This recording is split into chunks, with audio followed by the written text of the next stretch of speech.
found out that your worst enemy is you and your ability to stay true to the thing that you want to do. If you lie to yourself and cheat yourself, well then you're not fooling anybody but yourself.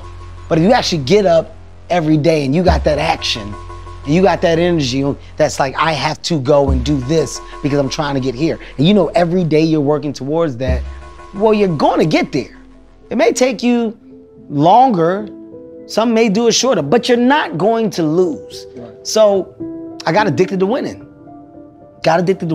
And I found that you can win more when you surround yourself with more winners. I found that putting yourself in the environment of motivational, inspirational personnel, people that just want shit out of life, it's addictive.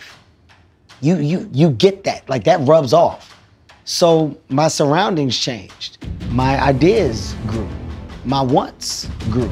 And people ask me all the time, what does it take to be happy? And I always tell them it's really simple. One word, progress. Progress equals happiness. If you keep growing, you're gonna feel alive. And if you keep growing, you're gonna have more to give. And when you're growing and giving is when life is magnificent. It doesn't matter how many statues, Oscars they give you, or Emmys, or how much money you have in the bank. We've all seen people have all those things and I get the phone call because they're depressed or somebody commits suicide in that area. So it's really an inner game. And I think that's what's missing for us today. Everybody's focusing on the outside world, and how there's a lot of things in the outside world you'll never be able to control. You can influence, but you can't control it.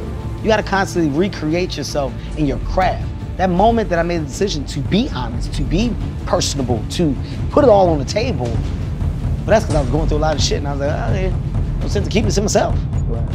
Right.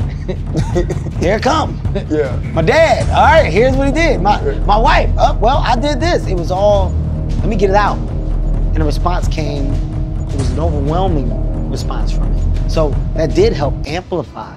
But now, you know, at 43, 20 plus years in, it's not about getting to the top, it's about staying there. How the f do you stay there? That's what people don't think about. Like, how do you stay there?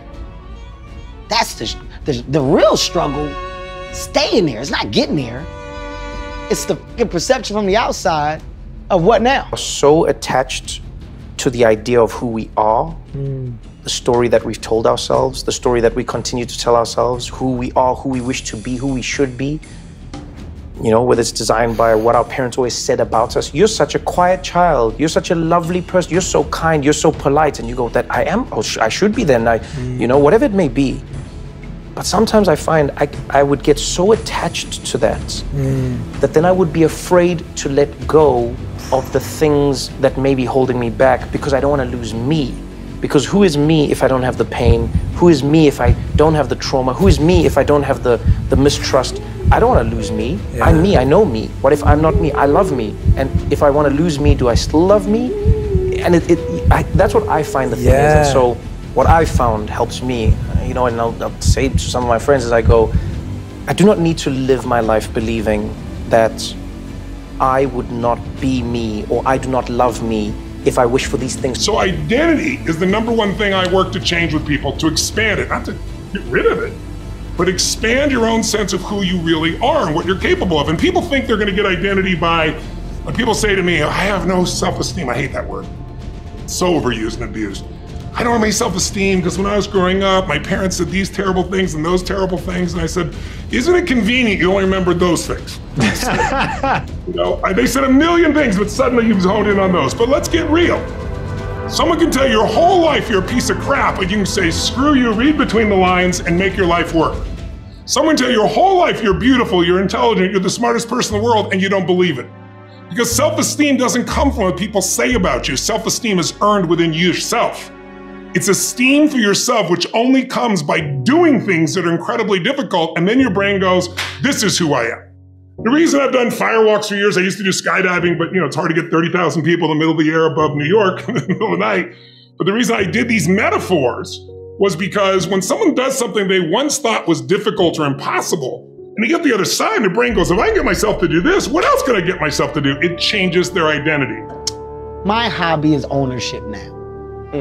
My hobby is realizing the rooms that I've been able to get into, the hands that I shake, and the personnel that I'm around. I don't take that for granted. Are you just supposed to shake their hands? Or are you supposed to make more of those moments? That's what we don't do enough of. Our culture is caught up in the cool. Our culture is caught up in what we are. And you don't realize the reason why the other side has worked so long and why they're so successful is because they figure out how to hold on to the handshake. They hold on to the handshake. They create more handshakes. Those relationships. We don't. Right. We minimize the opportunity to grow and be around and be a part because we're so self-involved. It is amazing how quickly your body responds to trauma or pain. Yes. It's amazing at how quickly it works to protect you from it. Because if I said to you, don't sneeze or don't cough for 3 weeks, it's impossible. Yeah. But one cough and one sneeze when you've had your hernia or any surgery that's abdominal, your body goes, I never want to experience that again. Never. And then you don't.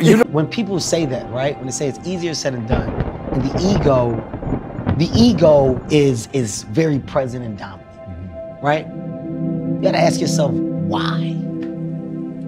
Why does it matter? Why does it matter? Me and Dwayne Johnson are good friends. You know why our shit works? DJ, I don't give a fuck about titles. I don't give a fuck about #1 or #2. DJ, I don't care what that thing is. Like, dude, I love working with you. Right. You're my guy. I love you, champ. Love you too, Kev. You wanna do this thing? Let's make it work. Kev, my company's producing it. Dope. I hope you guys knock it out the park. Let me see the materials. If I can help, I can. DJ, I got something that's coming from my company. Hey, do you want me to include you? Do you guys wanna co-produce? How do you wanna do it? Kev, we'll work it out. We'll figure it out. Hov, can you sit down with me, man? I got a show. I wanna fucking talk to you. Yeah. Hey, man, I got this thing, guys, I'm doing. Chris, man, you should go. What do you think about doing New York together? Fuck it, we can co-headline it. Let's split this shit down the middle. I don't care. Fuck it, Kev, yeah, let's do it. You think Dave will come to one of the shows? Let's ask him. Dave, what you wanna do? Oh my God, guys, it's great. There's no egos. With real success and real fucking moves, the real ones, there's no egos. Because collabs are collabs that don't question where I stand and what I am. Right. There's nothing about the next person that's going to affect or rock my world. I know I'm Kevin Hart. I don't need you to fucking validate it. Right. I don't need that. I have no ego.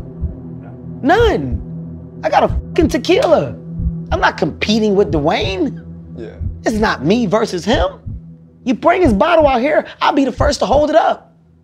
I'll be the first to support my guy while I have mine. Because there is no ego. People don't understand that there's so much room for us all. But there's this warped view that there isn't. There's this warped view that it can only be one. That's the beautiful thing of Chappelle, me and Chris on stage. There's this thing of there can only be one. There can only be one great guy. No, it can't. It can be a bunch, actually. That's why they have so many different titles in boxing. Very much. When I say one thing, it really comes down to anyone can learn anything if it's important enough to you. What makes it important to me is not just my own life. It's like if I have a problem, my shoulder, my neck, whatever, and I can solve it, I know that there are millions of other people who can be helped by it. So it's like my drive is not just for me. That wouldn't be enough because it's easy to meet your own needs. It's not that difficult.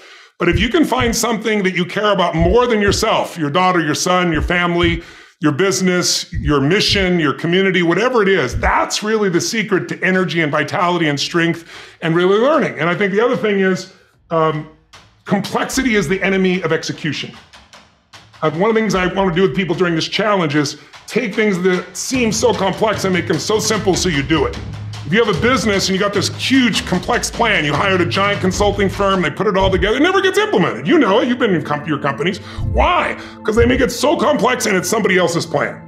What I really want to do for people at this challenge is get it really simple, things you can do right now to change your life. You can go to experience it that day, and then you get momentum.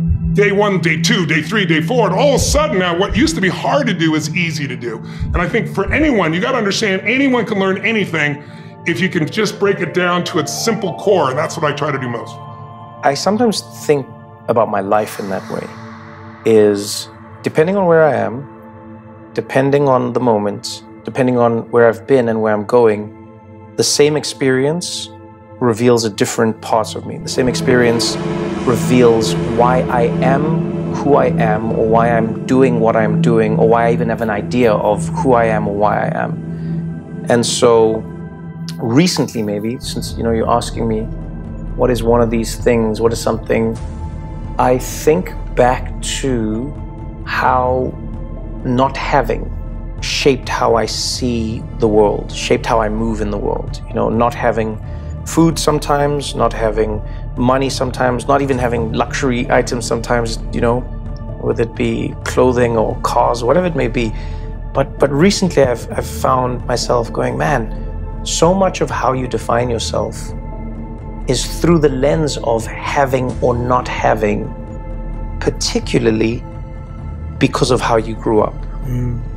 And so it's not about having or not having now, but it's in the small things, it's like how I order food or why I order the food that I do in the way that I do is partially because of having or not having. And so I would say that's maybe one of the biggest experiences that I find has,